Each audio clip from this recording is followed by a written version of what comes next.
welcome to our program. Is that too loud? Oh, okay. This is part of our Community Matters Civil Discourse at the Library series. And some of you have been to some of these before, and if you haven't, it's basically what we're doing is taking topics that are of great interest, current interest, and we usually have a panel that discusses both sides of the topic. This topic, obviously, I mean, I imagine there's some people that don't really want to protect privacy, but by and large, everyone has one side, really cares about privacy. So we decided to change up the format a bit, and we have two speakers. And we're going to talk about two aspects. One is just privacy online in general, and one is talking about the DNA issue. And we'll talk about that a little more. Our two speakers today are Dan Kern and Spencer Smith. And so, thank you. Yeah, you can clap, it's okay. So I'm going to start with Dan first. Dan Kern has worked in the information technology field for over 25 years, and the last 5 of them as the Chief Security Officer for Monterey County. Dan has an extensive background as an ethical hacker, intrusion analyst, and incident responder. And you're going to have to explain what those are, Dan. And specializes in translating technology and communicating business risk at the C level. You also need to explain that to us. Dan specializes in studying offense in order to improve defense, and taking that understanding to create popular and entertaining live security awareness training that includes real-world hacking demonstrations. And I have to say, we at the county, we have this mandatory training we're supposed to take, and Dan is our very entertaining trainer. He actually makes it that so people want to go to his training. With that, welcome, Dan. Thank you very much. I'll pay you the $20 later. I brought my chloroseptic because I'm just getting over a chest cold, so if I do start coughing, I may need to spray my throat. But as she mentioned, my name is Dan Kern, and I'm the CSO for Monterey County. Internet privacy is a very interesting topic because, for the most part, most people feel that it's pretty much become this. If you're a part of the internet, that privacy is going to be smashed. And two interesting authors have differing points of view on this. One of this guy named Steve Rambam, who wrote about internet privacy, basically saying internet privacy is dead and just get over it. In other words, the whole purpose of the internet is sharing that kind of information, especially with regards to social media. Whereas there's other experts like Bruce Schneier, who's one of the top experts in the industry, and in his book on the value of privacy, he talked about how the fact that privacy is critical to protecting us from surveillance from those who are in power, even if we are not doing anything wrong while we're surveilled.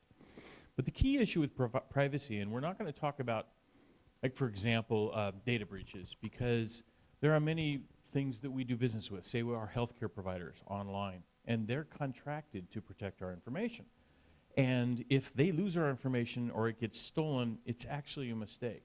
It's not an intentional way to get around privacy. What we're going to focus on today is privacy in terms of how it's generally shared on the internet with your information, either without you knowing it or with you supposedly having to know it by accepting the terms of use and then ending up with things a little bit different. The bottom line is this, though. With most of the services that we use on the internet, you are not the customer. You are the product. The customers, the advertisers. They're the ones who pay these people to keep their businesses up and running. And their whole purpose in life, including Facebook's, is to make money off of you, to make money off of what you put online, to make money off your information, and to basically, that's how they sustain. That's their business model.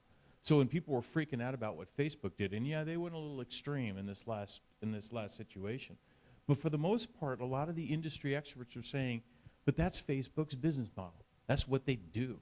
And so the reality is we're kind of fighting an uphill battle in spite of the fact that there's recent regulations in place from the European Union that seem to be making things better, but they haven't affected the United States yet. So what I thought I'd do instead in my short 15 minutes here is, instead of getting into all the intricacies of privacy and stuff, because we can talk about that maybe a little later in the Q&A, that I thought I'd give you some tools and techniques that you can take home and use right away to make your privacy better on the internet. It's not to make it perfect, okay? Because the reality is there's a lot of different ways. Just like hackers get into systems, people try to protect it as best they can. They still find a way. There's always going to be something that's going to end up being leaked. But there are some tools and techniques that you can use as a regular consumer to make your life much, much more private on the internet. And I want to touch bases with a few of those. So here's some internet privacy tips in 15 minutes, and we'll jam through these. First thing has to do with the fact that most of us use Wi-Fi, correct? And most of you probably use public Wi-Fi, maybe in a Starbucks or maybe in an airport and that sort of a thing. And it's interesting. If you want to check out a great video, go on YouTube and Google Wi-Fi and Sophos, S-O-P-H-O-S. They've done a great video showing how easy it is to get people to connect to Wi-Fi and become the man in the middle and steal their information. And so these tips are going to show you how to getting involved in this sort of that thing. So with regards to Wi-Fi safety, the first thing that's really important is to understand that just because it's free doesn't mean it's safe. And the reality is that there's a lot of different Wi-Fi out there that's available to you. And one of the most important things that's really necessary to do is to make sure that the Wi-Fi you're connecting to is legitimate. I've ran into this a number of times on trips. This is actually a screenshot from my iPhone connecting to Marriott Guest. Which one's the real Marriott Guest? Now, why would this be important? Because guys all the time are creating Wi-Fi access points to try to get you to connect to theirs, and they make the spelling similar. And then when they do, they have access to your information as it passes through. Whoever controls the infrastructure in a building has access to that same information. So you want to be really careful what you connect to. Here's another thing that happened at Holiday Inn in Sacramento. In this case, Sacramento was misspelled. This happens a lot. If you connect to any public Wi-Fi, especially in airports or in hotels, you need to be really careful, because even that infrastructure that's controlled by the hotels oftentimes can be also under the control of hackers. Go to a hacker conference sometime. You'll experience that firsthand. So what we recommend using with regards to privacy in terms of Wi-Fi is to use what's called a personal VPN. You can install it on your iOS or Android device. You can install it on your PC or your Mac. These particular services are not free, but they're not that expensive. They run about $40 to $50 a year, which is really reasonably priced for what you get. But what this does is it creates a trusted connection between your device and a downstream provider that is also a trusted provider. And in this sense, then basically all the traffic between your device and that provider is encrypted. So any infrastructure you're going through, the bad guys can't see it. The reason why these two are highly recommended by the security community is because they're actually in Europe, and they have better privacy protection laws. They're not going to try to sell your information. So the first one is F-Secure Freedom. This is the one I use. The second one that we recommend is NordVPN. Those are two ones. Take a look at them. They're very, very solid, very easy to use. You just click a button and turn them on. I want to talk about passwords and passphrases briefly, because this is a really important thing for everybody to know, and it does affect internet privacy in terms of the ability for, say, someone to try to log into your account and guess it and get access to your information. One of the things that's really important is that short passwords like the one up there can be cracked pretty quickly nowadays with modern computing technology. But as you add, like create a sentence, and as you add some spaces, it becomes infinitely harder to crack. And so what we recommend is the use of pasphrases instead of passwords. Create a long passphrase, it's a sentence. Pick maybe the words to a favorite song or the words to a poem or something like that. Personalize it a little bit, and then use that instead of a regular password. I guarantee you it's going to be way harder to crack, especially if somebody breaks into that network, steals those password hashes, and tries to crack them.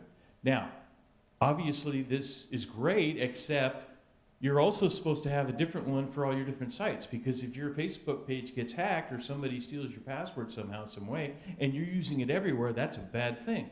So what do we recommend to deal with that? There's no way you're going to remember all those passphrases for all your different sites, and that's the reason why we recommend the use of a password manager. Password managers are available for download off the internet. They are, the good ones do cost a little bit of money, but they're not that expensive at all, like about $30 a year. But basically, you're able to store a lot of information in a highly encrypted container, and that container can sync between all your devices, so you have access to your passwords wherever you go. Two ones that are highly recommended in the security industry are LastPass. You can check that out online, and 1Password. This is the one I use. I use it also on my Mac. It's a great tool for managing passwords in multiple sites. It allows me to create some nice long passphrase. And the way my memory goes as I get older, it's a great way to remember things. This is a really good site as well. This is run by a guy named Troy Hunt. He's in Australia. And this is where you can actually check to see if your email address or any one of your accounts has been actually hacked. Generally, what they ask you to do is put an email address in. All you need to do is enter your email address, and it'll tell you if your email address has been part of any particular breach where any information about you has been lost or stolen. And then you could actually see more information about that, see if you need to contact anybody, what their recommendations are to do, that sort of a thing. Check out IhaveBeenPwned.com, P-W-N-E-D, which is an old gaming term, I guess, and you can actually check to see if your account's been compromised. The other thing that's really important to think about is to use two-factor authentication. What I mean by that is, again, you're trying to protect your account, you're trying to protect your information. Banks have this all over the place. Most financial institutions and most social media sites have this as well, and it's free. And basically what this means is this. If I log into my bank, the first thing I'm going to do is I'm going to put in my user account and my password. Because I have two-factor authentication set up, then the bank is going to send me a text message with a code in it. And it's going to be sent to my phone. I'm going to put that text message code in there, and then it's going to let me in. Why? Because the bank knows I have my password, but it also knows bad guys can have it too. But at the same time, it also knows that in order for me to actually really get access to my account, I also have to have my phone. So the second factor, the first factor is something I know, the second factor is something I have. And so basically from there, it protects you additionally. Most social media sites have this sort of thing. Most account setups have this for things like Charles Schwab and banks and all that sort of stuff. Check it out, set it up. There are apps that just, all you have to do is just press the button and say approve. It makes it super easy so you don't even have to read a code. So two-factor authentication does a tremendous thing to protect your accounts. You can go to twofactorauth.org and see all the organizations that do support it as well. Okay, let's talk about some things that you can use on your computer on a day-to-day basis to increase your privacy. First of all, stay away from Google Chrome, Internet Explorer, and Apple Safari. Sorry to tell you that, folks. But if you're really interested in your privacy in terms of what's going to be tracked, Google Chrome is terrible.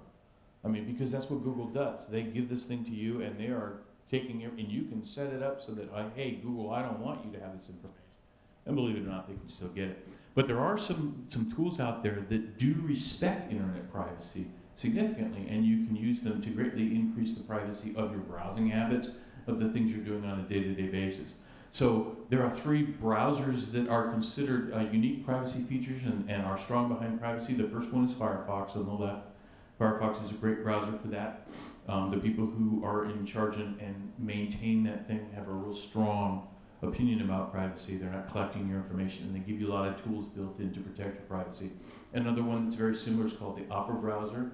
And then finally there's Tor. Now Tor is really interesting because bad guys use Tor all the time, but so do the good guys. Okay, Edward Snowden uses Tor.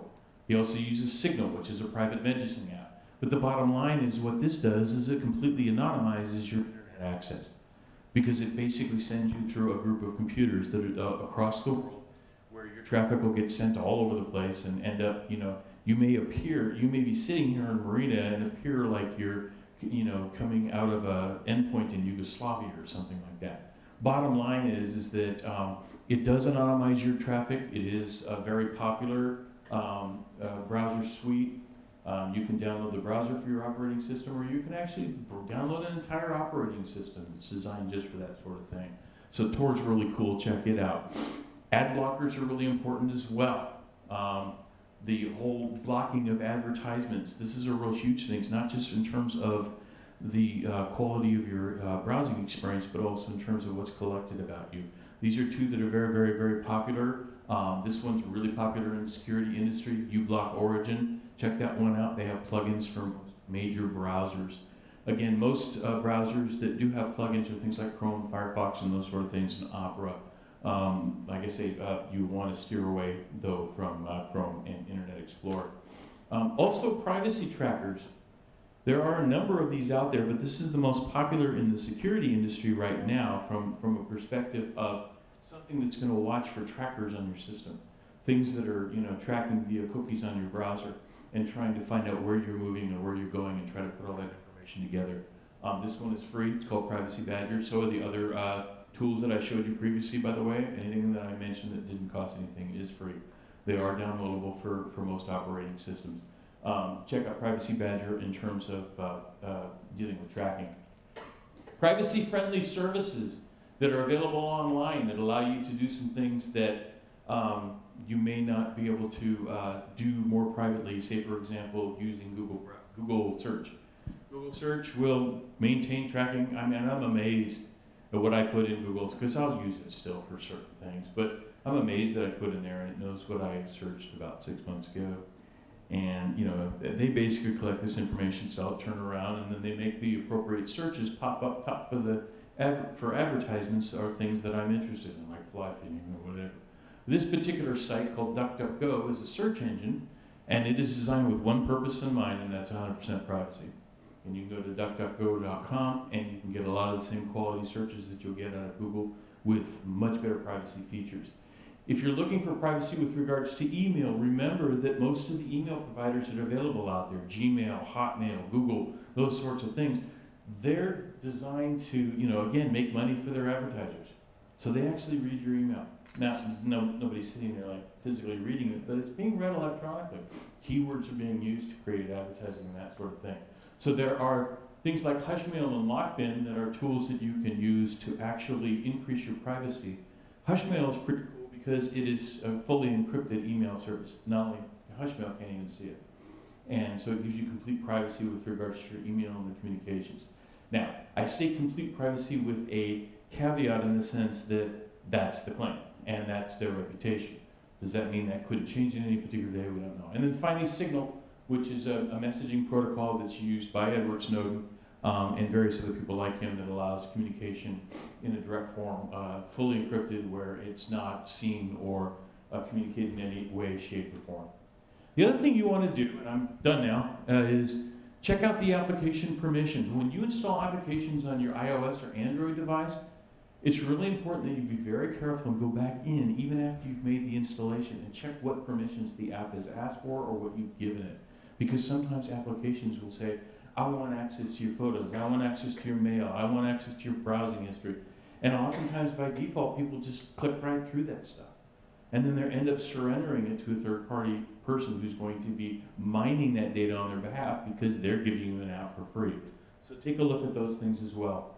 Phishing is still the #1 way, by the way, of getting into people's accounts. Be very careful on what you click on, what you open.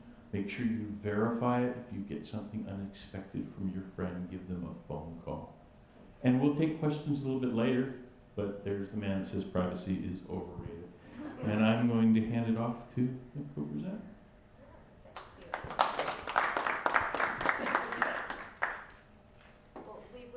Thank you so much, Dan. And we will do questions at the end because we have a very interesting second presentation on privacy. So now Spencer Smith is the lab director of a local DNA testing company, ArcPoint Labs of Monterey Bay. Spencer is very enthusiastic about and interested in DNA testing and research, and recently he did another series of presentations for our library system in honor of DNA Day. That was in April, thank you. And it was really, really well received. So recently when I read about the Golden State Killer, how they were tracking, how they tracked him down, it sort of set off these alarm bells in my head, because I had recently had DNA testing done, and it kind of concerned me that what's happening, what are they going to do with my data? So I talked to Spencer, and Spencer was actually thinking about a presentation himself at the same time. So it was perfect, it worked out really nicely, and so Spencer is going to talk to us a little bit about sleuthing, using DNA testing, and just some different aspects of it. And again, we will have questions at the end, so keep your questions in mind. Thank you. All right, thank you. Thank you, Jayanti. Oh, there we go.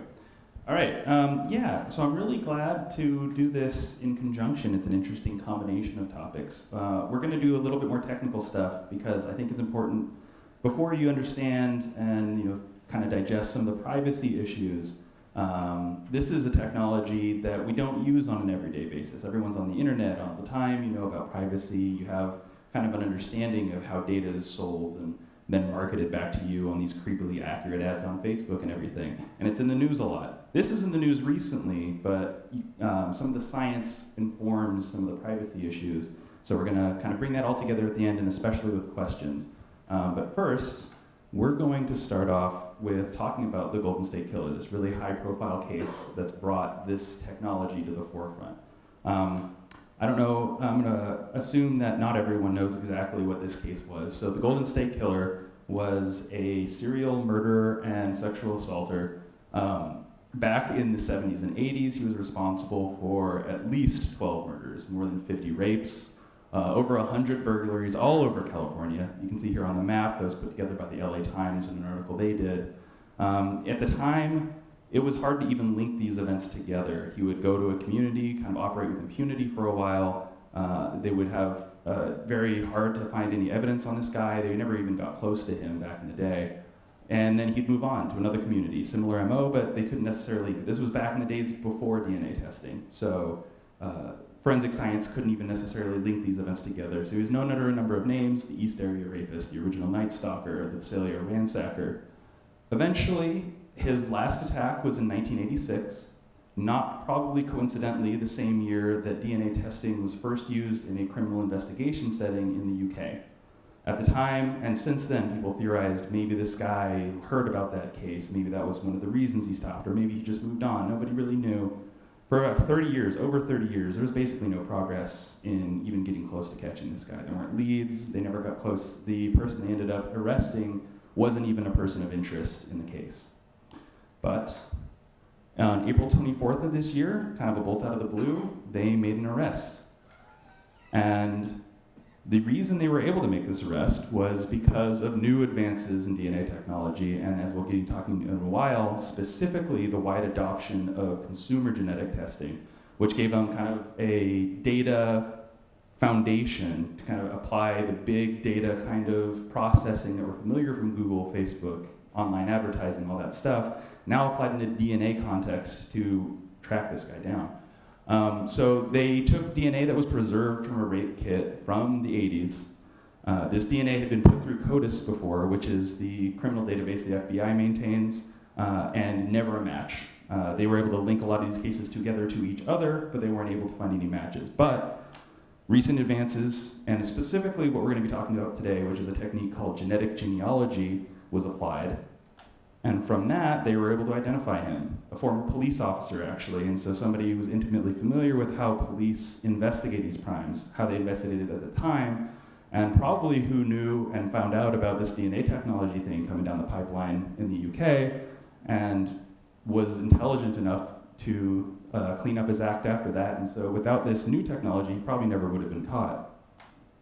So the question we're going to go into real quick is, what is genetic genealogy?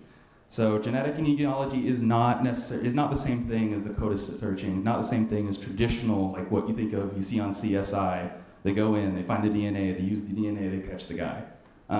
It sounds kind of similar, but genetic genealogy is the use of DNA testing in combination with traditional genealogical and historical records. And you might be able to understand from that genetic genealogy was actually developed as a genealogy technique. It was developed by people who are really interested in going into their backgrounds. Some of the tools we're talking about today were in fact specifically developed for adoptees, other people who have, maybe don't know their birth parents, or people get a surprise, find out that who they thought was their biological father wasn't. Cases like that, people were interested in tracking down their family. So genetic genealogists developed these techniques to find those people for these adoptees and others. And it turned out that those techniques were actually very useful for also identifying unknown individuals just from a DNA sample. And we'll go into how that happens. So traditional DNA evidence, you get a sample, you compare it to CODIS. It's the Combined DNA Index system. So the Combined DNA Index system has kind of samples from convicted felons, people who have committed crimes, missing persons, samples that you just got from crime scenes and things like that. But You're either in CODIS or you're not. If they run you through CODIS, they run a DNA sample from a crime scene through CODIS, they'll find a match if you're in the system. If you're not in the system, then that's mostly the end of its usefulness. You'll go into the system at that point, and then later on they can maybe link other crimes you commit to that crime, but you can't find someone who isn't in CODIS. So they run DNA, especially in this case with the Golden State Killer, no CODIS match, that's the end of the story. Now, genetic genealogy is quite different. So CODIS gives you a very small amount of information, and that information is basically only good for identifying a person. It's like a fingerprint. You can take your fingerprint. If you leave a fingerprint somewhere else, you can tell this person left the same fingerprint, but you can't use that fingerprint to tell you what color your hair is, anything personal information about you, what your name is, any of that. You can't do that. Genotyping, which is the type of technology that they're using now, and which is also the type of technology, if any of you have done 23andMe, Ancestry.com, those kind of things, genotyping is the technology they use. That's a lot more information, up to 5 million pieces of information about your genetic code, basically trying to cover as much of what makes you uniquely you as possible. That includes things like health information. That includes things like predisposition to diseases or even pre-existing conditions. A lot of the big keywords that you're going to hear, when we're talking about healthcare in the United States and things like that. So you take that DNA, you put it into these public databases. Now, these public databases are not the same as 23andMe. 23andMe, Ancestry.com, all the big names in consumer testing don't cooperate with law enforcement. But there are places online where people will go, genealogists essentially go, they upload their own file and make it publicly known, publicly searchable. And the idea for them was to be able to link to each other. You upload your file, you compare it to other people who have uploaded, and you can find cousins you never knew about, and you get together and you find out things about your history. Well, law enforcement realized that means you can take this person, upload them, and you'll end up with some matches, some possible matches. And at least that's their hope. So in this case, we come up with a second cousin and a first cousin. Their DNA is close enough that you think that's probably how they're related to this unknown individual you have. From there, you have to figure out who is your most recent common ancestor, so the people that they have in common in their family tree. You still don't know who the original person is, but you have these two people, and you can do research and figure out who they're descended from. Once you do that, you build family trees. So in this case, you have these two individuals. One is a first cousin, one is a second cousin. Find all of their first and second cousins, all of their living first and second cousins. This is all still information available on publicly searchable databases. This is not something that the government necessarily has a database that they maintain. It's all available online. So then you take those two, you find out who's in common. The overlap for those individuals become your individuals of interest, not suspects, but people who match the DNA profile. After that point, it gets handed off to the investigators, the police, the FBI, whoever it is that has this case, and then they have to take those individuals of interest and narrow it down through traditional investigative techniques. So this genetic genealogy hasn't been used as the basis for an arrest warrant or even for a court order. Anything that would require the courts to get involved. But what it's been used as is basically a supplement or a last line once traditional techniques have failed. Traditional techniques still have to take it that last mile, still have to take it over the finish line. So there are a lot of privacy concerns that this brings up. And I'm hoping that if you guys have any questions, that's a good place to deal with it there, because it's hard. We couldn't cover any one of these in detail in 15 minutes, much less all of them. But CODIS doesn't reveal any what's called phenotype information, which I was saying before. That's things about you, the color of your eyes, what medications work on you, predispositions for health and things like that. CODIS doesn't reveal any of that information. Genotyping does. So this technique means that people's personal information is available out there and searchable. And educated, informed consent. So all these people who uploaded themselves to this website, GEDmatch is one of the common one, or is the most common one, the most powerful one currently. They did so theoretically under the full knowledge that law enforcement and anyone else can go in and conduct these searches. Not everyone knew that though. Just like no one reads the terms of service for Facebook or Gmail when you sign up, not everyone read and fully processed the terms of service on GEDmatch, and a lot of people woke up one day realizing that they were on this service that had been used to catch a killer, and they had never wanted anything to do with that. More than that, genetic privacy for unconsulted, uninformed relatives. So when you give consent for Facebook to collect your data, Mostly what you're doing is giving consent for yourself. And DNA, if I give consent for myself, I'm always also giving consent for half the DNA that I share with my brother to be used, half the DNA I share with each of my parents to be used, and so on, for more distant family relatives. So my one act of consent doesn't just affect me with thing. It affects a lot of other people who are related to me too, and they might not be consulted, they might not understand the issues here. I might not even know that they're related to me. I'm going to have to go through really quick because I'm taking too much time. The unmasking of private information using data mining. Theoretically, all of this stuff, when you upload to GEDmatch or when 23andMe does your testing, no one's supposed to be able to search and find out the individual data about you. The data is available to be searched, but nobody knows. So the theory is nobody can actually read that information. They can just search it and get matches or no matches back. But with data mining and other techniques that have been pioneered really in the space of the internet and privacy issues there, you can unmask a lot of this information. You can just run a whole bunch of searches and then gradually erode away at these protections and discover these things that aren't supposed to be searchable. Others profiting from your genetic data, especially if you take a commercial test at 23andMe or one of those places. They have privacy policies that some require you to opt in, some actually require you to opt out of sharing that with other people. And just like in the previous presentation, when your DNA or when your data is being shared, that means other people are profiting from it in some way, or even advertisers using it to target you for something. The slippery slope. This is the idea that we start off using this technique to catch the worst of the worst serial killers, rapists, things like that. But once the technique is established and it's out there to be used, especially in a case like this where there's no real oversight in how someone is able to use these techniques, you can start using it for other things. You can use it for gum you find on the ground to find out who littered. You can use it for vandalism. All of these things. There's no, if you don't have any safeguards, then the slippery slope worry is that people will take advantage of that. And then finally, unknown unknowns, which is just like, people have been worried about privacy online for a long time. But I don't think anyone would have predicted exactly how, for example, the Cambridge Analytica thing went down and the concerns that bring up. But you don't have to predict the exact thing to know that there is this big potential that something was going to happen, and if we didn't deal with it, then we're going to have to deal with it after that when the horse is out of the barn. Same thing here. There's unknown unknowns, especially on something as personal as DNA, which makes up everything about what you are biologically, that we're going to have to, we're either going to have to clean up the mess afterward or give it a lot of thought beforehand. On the other hand, there are the arguments for, so I'm going to read this by Jim Scharf, who's a cold case detective in a place called Snohomish County.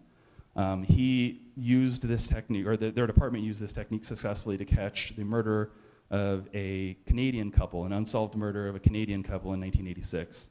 Had law enforcement never had access to genetic genealogy, I don't believe this case would ever have been solved. And the same thing for the Golden State Killer. It seems very likely that he never would have been caught. There are a lot of other cases. In fact, 90,000 rapes reported every year. There are 22,000 arrests for those attacks. There's an estimated 225,000 untested rape kits in the United States. 4,400 unidentified bodies are found each year. 40,000 currently outstanding unsolved, just unidentified bodies in the United States at this moment. 50% of unsolved rape kits are tied to serial offenders, which means, of these 225,000 untested rape kits, a lot of those are going to go on to commit more crimes. And CODIS, one last thing in favor of people who want to use this technology, CODIS actually skews heavily towards poor and racial minorities. Those just tend to be the people who are incarcerated, tend to be the people who are caught by the police, and so if a crime is committed by a person of color or somebody in a less affluent community, then just odds mean that they're more likely to be found in a CODIS search. It goes the other way with genetic genealogy. The people who are in genetic genealogy databases tend to be descended from Europeans, tend to be families that have been in the United States for a long time, tend to be more affluent. So from certain people's perspectives, that helps even out and find more ways to catch these kinds of criminals that would be completely neglected in a CODIS search. So there's some other tools. I'm going to go past this right now. No, that's okay. Well, I mostly kept those in the slide in case somebody had a question. We might be able to come back to it.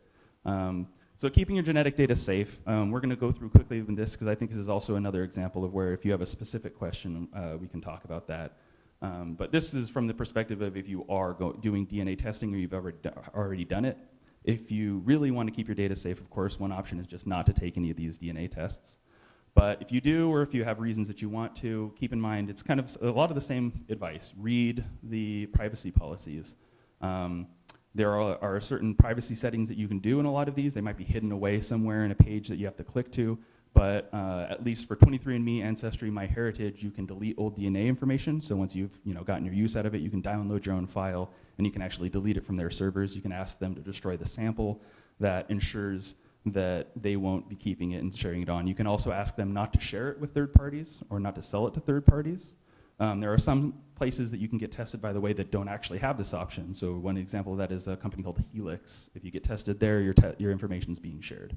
You just opt into that, and there's no way to opt out.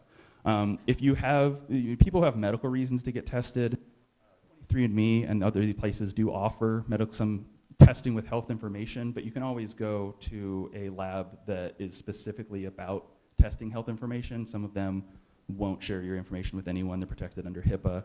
If you use a genetic counselor, they have a patient privilege that they're not going to share that with anyone, and they can also advise you on places that will treat your data with more care and more confidentiality. And okay, so this is the last slide. And I wish I could end with some kind of summary of what we've been talking about, but really what I'm just going to end with is some questions, because this kind of question is not solved. It's a balancing act that I don't think many people have considered, and certainly our laws are completely unprepared for. Our laws are written for an era of genetic technology, which basically is at the fingerprinting level, where now we can get an entire picture of a person and everything about them from even a tiny little DNA sample, and the laws just haven't caught up. But as we catch them up, we're going to have to balance the idea of justice for victims, a more inclusive genetics crime-fighting database, versus genetic privacy, protection against unwarranted search and seizure, and protection from a genetic surveillance state that just gathers information constantly from people who aren't suspected of doing anything wrong.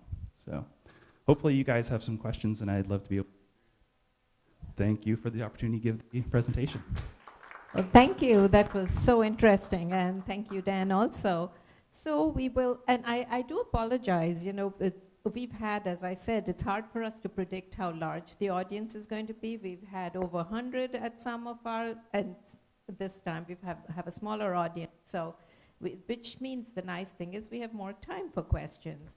So if there are any questions, we will open it up now. And I also have some questions I got from staff and from other people who were very interested. So I said I would definitely ask them. Any questions?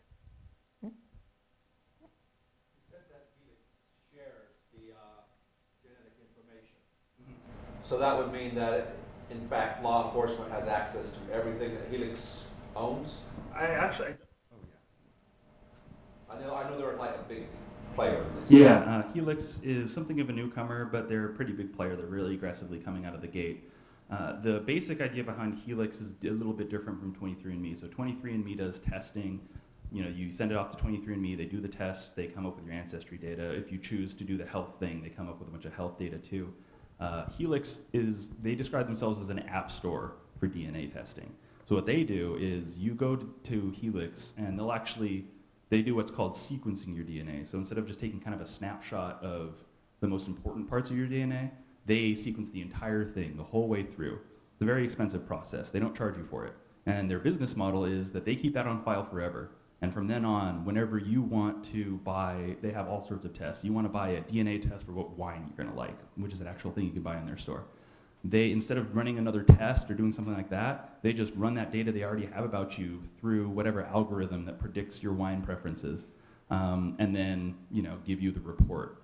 And then the idea is, 20 years from now, if you want to do another one to decide, I don't know what else, what other tests they'll have by then. They have a couple of good ones too, like National Geographic does their testing through Helix now.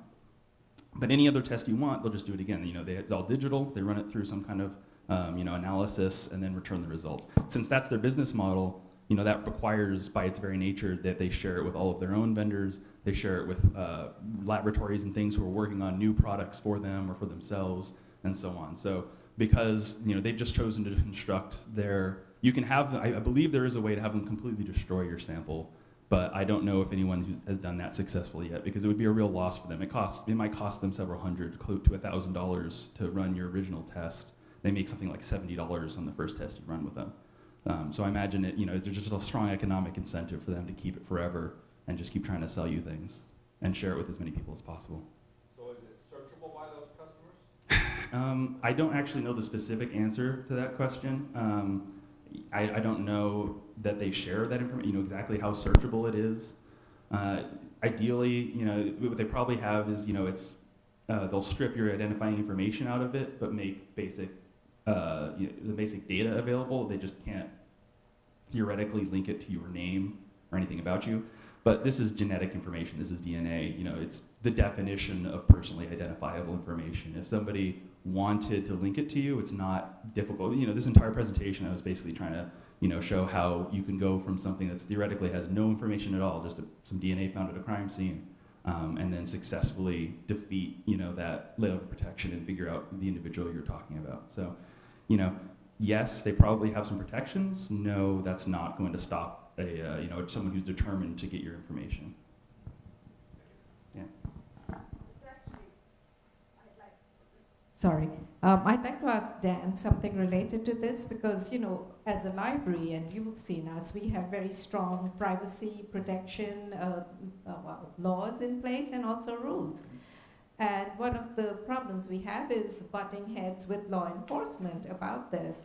So what do you think about how privacy rights interfere with the ability to, for law enforcement to do its job or for, actually protecting our safety in different ways? Yeah, as Jyoti knows, we've had that experience before here. But it's also timely in the sense that law enforcement is furious right now about the fact that iOS 12 is coming out with a feature that defeats one of law enforcement's capabilities to get into these devices in the long term. And they're actually locking them out again with the focus being on privacy. And so you're thinking, well, they're locking out law enforcement, but at the same time, Apple's perspective in that sense is, yeah, but we have a commitment to our users, at least with regards to the use of these devices, protecting their privacy. And so where's the balance? When it comes to libraries, libraries have key laws behind them that specifically state, about protecting the privacy of the users and including everything they do within the library environment. You remember in the movie Seven, how they had to actually pay a FBI guy undercover to get access to the person's library records because that's considered protected information. And then law enforcement comes and they have someone who, say, made a threat on a public computer that's tied to a particular machine, and they want to know who that person is and that sort of thing. And it's a struggle in the sense that, it's still the library's job to protect the end user's privacy in those situations. And at the same time, law enforcement has a hunger for that information, and they definitely want to, dive in and find out all they can. And I think that the laws that protect the libraries are very important because they provide a foundation that even though there might be some situations where you go, it would be nice for them to have that information. At the same time, if you go down that unknowns path that we're talking about, or even what Bruce Schneider says, like even if you're not necessarily doing anything wrong, the bottom line is, is protecting you from that kind of surveillance because we know historically what surveillance can bring. So, as far as what the libraries do and the laws that are behind those, it's really important to make sure that the law enforcement understands that very clearly. Because a lot of times they don't, they come barging in and it's like, I just want this, and then you explain to them. We've had those conversations before, and it can be rather difficult. But just even in general on the internet, the privacy rules, whatever, whether it's Facebook or, like you're talking of the iOS now, the next one. So is there going to be a point where we find some kind of a happy medium that, people want to be safe. They feel like, okay, if we knew about whatever, 9/11, there might have been some way to prevent this. So what do you think? That's a really good question because things pendulum swing in our society. Like 9/11 happened and then all of a sudden there was a pendulum swing and then it's kind of swung back since then. And finding that balance is really the challenge that people will be debating for many, many years. Because, like, for example, what the EU has done the privacy laws that govern people who live in the European Union, specifically state, it's completely opt-in. And now all of a sudden, organizations across the United States have had to comply with those because they have customers within the European Union. The county of Monterey has customers within the European Union because they own property within this county, and so they have taxpayer information here. And so all of a sudden, they're scrambling to make sure they comply with the exact same thing. Finding that balance, though, it's going to be, I think it's just going to be an ongoing thing. It's going to be back and forth. And whether or not we'll really find the ideal place is the real question that a lot of guys like Bruce Schneider and these other guys have been debating for a long time. Because you want to give law enforcement what you can, but at the same time you don't want to let the meter creep too far one way or too far the other way. You want to try to keep it in that balanced space, and that changes all the time. Oh yeah, and I just wanted to jump in really quickly. Because the pendulum swings back and forth, and it's all probably going to be a struggle, in perpetuity. But sometimes it's the pendulum swinging, and sometimes it's the ground moving underneath it, which is, I think, where you come in with like the new techniques, new technologies, which is no stranger in the tech realm either. But especially in DNA here, the laws that exist mostly exist about protecting people in the context of CODIS, this old-fashioned way of doing DNA searches, which only very recently, CODIS is now allowed to search for direct family, siblings, parents and things like that. But beyond that, the science is just prohibitive. You can't do a CODIS search on a second cousin. You're just not going to get meaningful information out of that. With this, you can. You can find a fourth, fifth, further removed cousin, and from that tiny trail of evidence, end up reconstructing who it is that you took that sample from. So that's just a capability that didn't exist before, and as a result, the old way of doing things, maybe if we had reached the ideal there, which is highly debatable itself, it would be obsolete now. And then you add artificial intelligence into the equation, and it's like, okay, because government can't keep up with technology from a legislative perspective now. Right. And how they're going to keep up with this constant changing landscape is a real challenge. And in fact, you used an interesting expression about the ground moving. It's not, and the whole concept of privacy has changed so much. Right now, people do things like they have their name on their license plate. They have little stick figures on the back of their car that shows how many children they have. We have no, no compunction about sharing all our most private information, which in the past we wouldn't have done. So to me, that's that, we work so hard on protecting people's privacy, and do they really care? Community standards are changing, and some people care, some people don't. So, what do you think? Culture and generational gaps are big things here.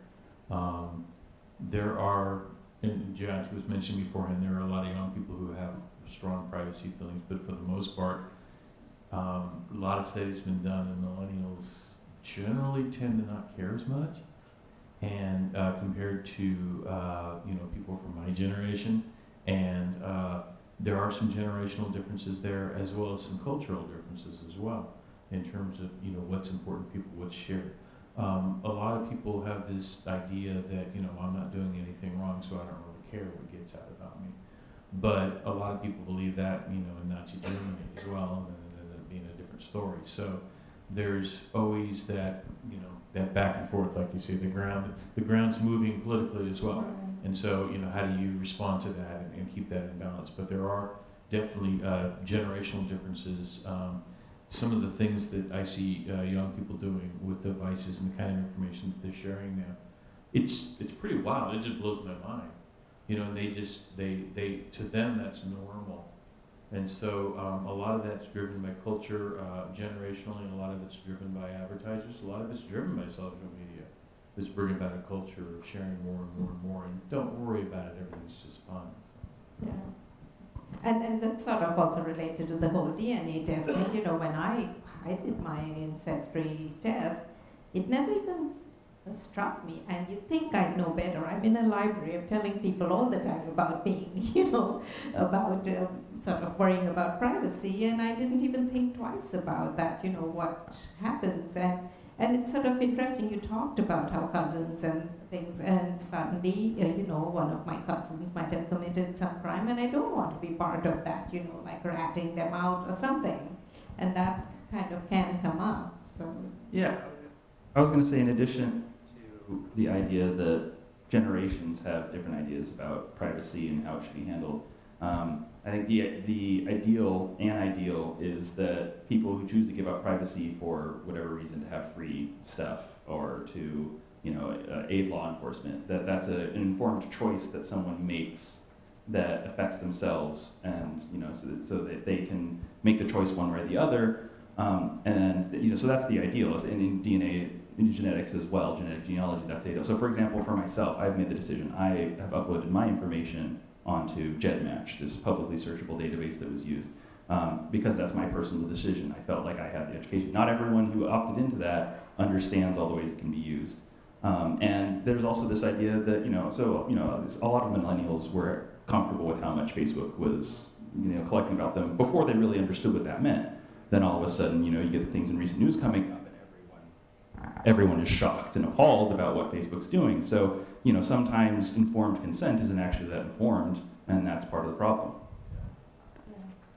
So again, to go on to a slightly related thing is about how credit cards use our information. So nowadays we hear about how a credit card company can predict a woman is pregnant even before she's taken a pregnancy test, just watching what her buying patterns are and things like that.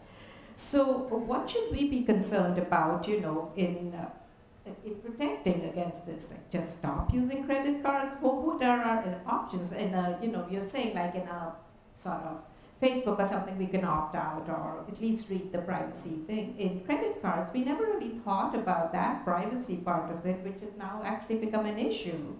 So any thoughts?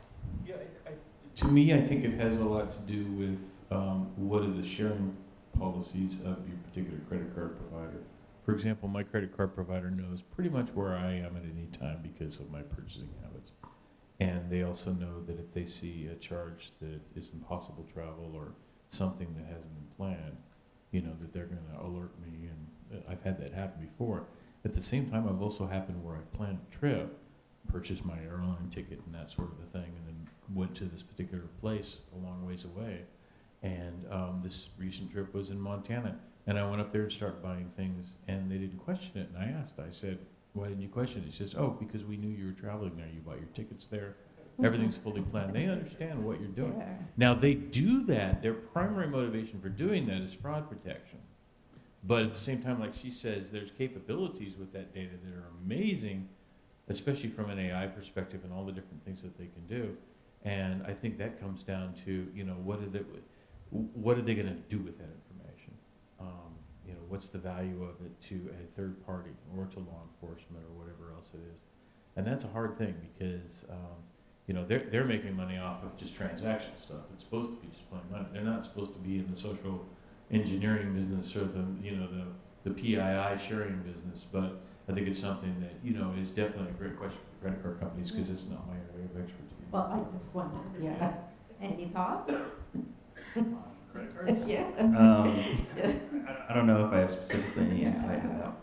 Anyway, just curious. But okay, so. But always use your credit card, not your ATM card for gasoline purchases. Oh. Yeah. As a matter of fact, go in. Most banks allow you to disable your ATM card unless you need it, because if they get your ATM card information, they can drain your account, and the bank's not responsible. Credit card companies, however, they cover all that stuff. See, all these good things we learned. Never thought about that. Okay, so I'm going to go back into the DNA part of it. So one of these questions is, how do all of these new DNA techniques and databases affect the privacy of individuals' health information, like genetic information about pre-existing conditions getting into the hands of insurance companies, employers, even advertisers? And really, the employment thing is a big thing where people actually talk about they're afraid, especially smaller companies will not hire them if they hear about that they have a history of breast cancer or something like that. Yeah. So, yeah. So I think there's two pieces to that question. One of which is, kind of what is allowed, and what to be concerned about there and what to watch there. And then the other is what capabilities exist out there.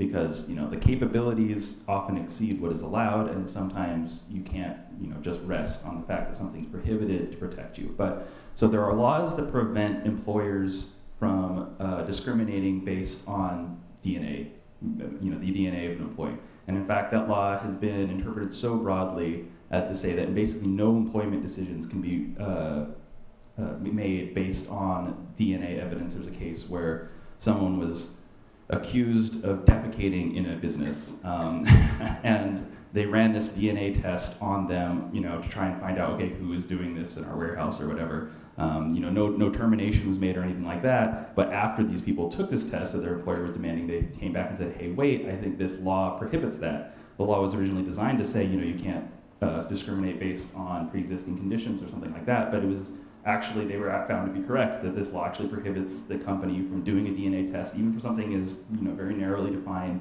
as that, and so they won a multi-million-dollar settlement. So officially speaking, there are very strong protections in the employment realm for people, on DNA evidence. On the other hand, actually, I think there's a slide that's interesting on this one. On the other hand, there are a lot of capabilities out there, and since, I think we should be concerned about capabilities in addition to what is allowed. So here, it's kind of blurry. I hope you guys can see this. So this is the Golden State Killer. This is D'Angelo. There's a picture of his arrest photo in the middle. He's flanked by a couple of sketches, and then on the other side, there's a picture of him around the time the crimes were happening. So you can compare like the sketches to him and see how close they were. The one on the far left there is actually a reconstruction done before he was arrested or about the actual man, just from his DNA.